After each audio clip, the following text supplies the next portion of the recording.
नमस्कार दोस्तों, स्वागत है आपका हिंदी नॉलेज शो में। तो दोस्तों, कल शाम मैंने एक वीडियो बनाई थी जिसमें मैंने B-21 रेडर के बारे में आपको सब कुछ बताया था और ये भी बताया था कि ये दुनिया का सबसे बेहतरीन बॉम्बर है। इससे बेस्ट कुछ भी नहीं है और इसकी सबसे बड़ी खासियत है इसका स्टेल्थीनेस। इसका रडार क्रॉस सेक्शन इतना ज्यादा कम है कि जो दुनिया के सबसे बेहतरीन रडार हैं, सबसे बेहतरीन डिफेंस सिस्टम है, जैसे कि S-400, S-500, डेविड स्लिंग्स, यहां तक कि आयरन डोम, ये सबको खोलकर रख देगा। इन सभी डिफेंस सिस्टम को ये पेनिट्रेट करके दुश्मन देश के अंदर घुस के बमबारी करके वापस भी आ जाएगा। इतना ज्यादा सुपर स्टेल्थ है ये। लेकिन इसी भयानक हथियार पर आज एक बहुत बड़ी खबर आई है जिसने पूरी दुनिया को हिलाकर रख दिया है। दरअसल अमेरिका की जो डिफेंस सेक्रेटरी है, उनसे ऑस्ट्रेलिया की मीडिया ने पूछा कि जो आपका B-21 रेडर प्रोग्राम है, क्या आप उसमें ऑस्ट्रेलिया को भी शामिल करेंगे? तो जो डिफेंस सेक्रेटरी हैं कैंडल, उन्होंने जवाब ये दिया कि अमेरिका इसको लेकर ओपन है और हम ऑस्ट्रेलिया से इसको लेकर बातचीत कर सकते हैं। यानी कि अमेरिका ऑस्ट्रेलिया की एयरफोर्स को B-21 रेडर प्रोवाइड करा सकता है। और यकीन मानिए, ये 2022 की सबसे बड़ी डिफेंस खबर है।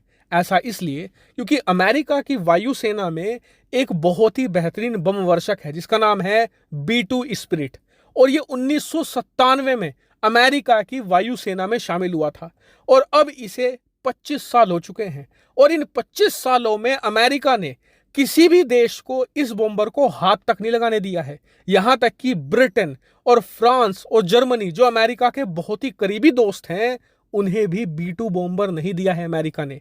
लेकिन B-21 रेडर, जो B-2 बॉम्बर से कम 5 गुना ज्यादा शक्तिशाली है और B-2 को रिटायर करने के लिए आया है, उसे अमेरिका बेचने के लिए तैयार है। और इसके पीछे एक्सपर्ट कह रहे हैं कि जो पावर डायनामिक्स है ना, वो अब चेंज हो रही है।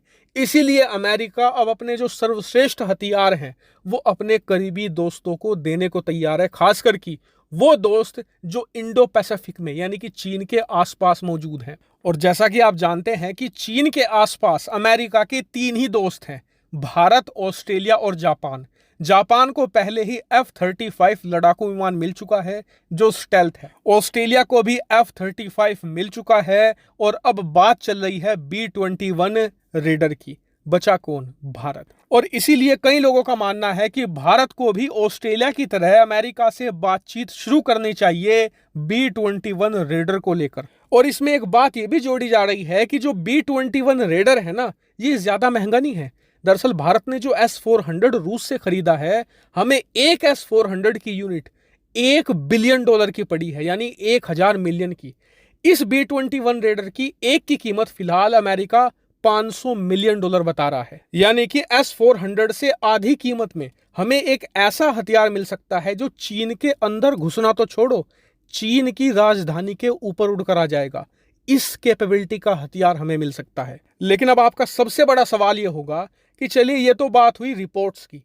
अब आप ये बताइए कि क्या वाकई में ही B-21 रेडर भारत ले सकता है? तो एक लाइन में मेरा जवाब यह होगा कि मुश्किल है, नामुमकिन कतई नहीं है। क्योंकि अमेरिका को भारत की सख्त जरूरत है और अमेरिका हर हाल में चाहता है कि भारत रूस से पूरी तरीके से दूर हो जाए और अमेरिका के पाले में चला जाए।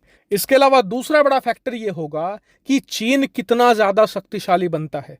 अगर आने वाले 3 से लेकर 4 साल में चीन अपना मिलिट्री बजट दुगना कर देता है और काफी ज्यादा शक्तिशाली हो जाता है, उस परिस्थिति में अमेरिका को अपने सर्वश्रेष्ठ हथियार भारत को देने ही पड़ेंगे। लेकिन आज के सिनेरियो में और भारत रूस के मजबूत रिश्तों को देखते हुए यह पूरी डील होना दूर की कौड़ी लगती है। हालांकि मैं इस पूरे मामले पर नजर बनाए हुए हूं, जैसे ही कोई बड़ी खबर आएगी तुरंत आपको वीडियो बनाकर सूचित कर दूंगा। फिलहाल इस वीडियो में इतना ही। Thank you very much for watching video.